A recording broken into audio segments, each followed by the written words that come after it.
बिस्मिल्लाहिर्रहमानिर्रहीम। अस्सलाम वालेकुम वरहमतुल्लाहि वबरकातुहू। आज का हमारा टॉपिक है वज़ू। ठीक है, तो आज के लेसन में हम ये जानेंगे कि वज़ू किन इबादत के लिए ज़रूरी है। दूसरी बात ये कि वज़ू करने के क्या क्या फ़ायदे हासिल होते हैं। ठीक है, तो इस्लाम ने जिस्मानी सफाई को बहुत ज़्यादा अहमियत दी है, बल्कि पाकीज़गी इख्तियार करना इसको ईमान का अहम जुज़ करार दिया है। और नमाज में इबादत में सबसे अफजल तरीन इबादत है, और नमाज ऐसी इबादत है कि इसके लिए वज़ू करना बहुत ज़्यादा ज़रूरी है। और वज़ू के बगैर कोई भी नमाज कबूल नहीं होगी। वज़ू के बगैर बाकी बात आती सिर्फ नमाज के वाले से कि अगर हमारा वज़ू नहीं है तो हमारी नमाज कबूल नहीं होगी।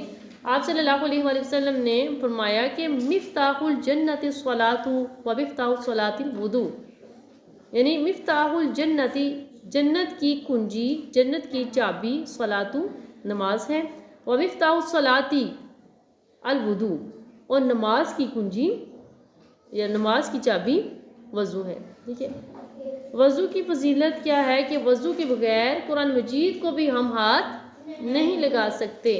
और एक और बात कि वज़ू करने से हमारे गुनाह माफ़ हो जाते हैं। और आप सल्लल्लाहु अलैहि वसल्लम की प्यारी सी हदीस है कि जो शख्स वज़ू करे और खूब अच्छी तरह वज़ू करे, उसके गुनाह उसके जिस्म से निकल जाते हैं।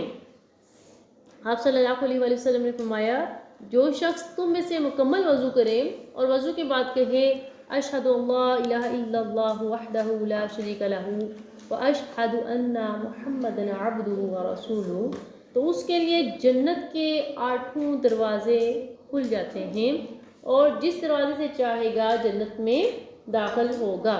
तो इसी हमने भी क्या करना है, जब हम वज़ू कर लेंगे तो वज़ू करने के बाद हमने ये दूसरा कलमा लाजमी पढ़ना है। बोले इंशाअल्लाह अज़्ज़ा वजल। और आपको पता है कि वज़ू में अगर बाल बराबर भी जगह खुश्क हो जाए तो वज़ू हमारा नहीं होगा। ठीक है, अच्छा बच्चों, वज़ू के आदाब क्या हैं? वज़ू करते वक्त हमें दुनिया की बातें नहीं करनी चाहिए। दूसरी बात कि वज़ू में मसवाक का इस्तेमाल अगर हम करेंगे तो हमें इसमें बहुत ज़्यादा स्वाब मिलेगा। नंबर 3, वज़ू करते हुए हमें कोशिश करनी होगी कि पानी का इस्तेमाल कम से कम हो, यानी कि उसमें इसराफ ना हो।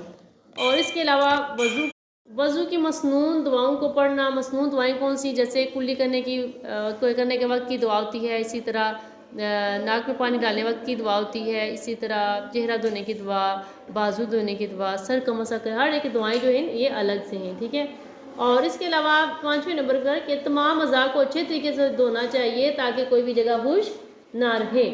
और फिर वज़ू इत्मीनान और सुकून से करना चाहिए, जल्दबाजी में वज़ू ठीक नहीं होता।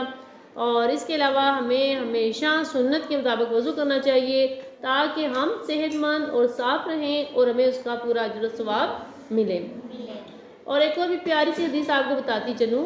हमारे प्यारे नबी हज़रत मोहम्मद सल्लल्लाहु अलैहि वसल्लम ने फरमाया, जिस शख्स के वज़ू में मसवाक की गई हो उसकी फजीलत उस नमाज पर 70 दर्जा ज़्यादा है जिसके वज़ू में मसवाक नहीं की गई। वाखिरु दावाना अनिल हम्दुलिल्लाहि रब्बिल आलमीन। अल्लाह ताला से दुआ है कि हम अच्छे तरीके से वज़ू कर सकें और ताकि हम अच्छे तरीके से सेहतमंद रह सकें।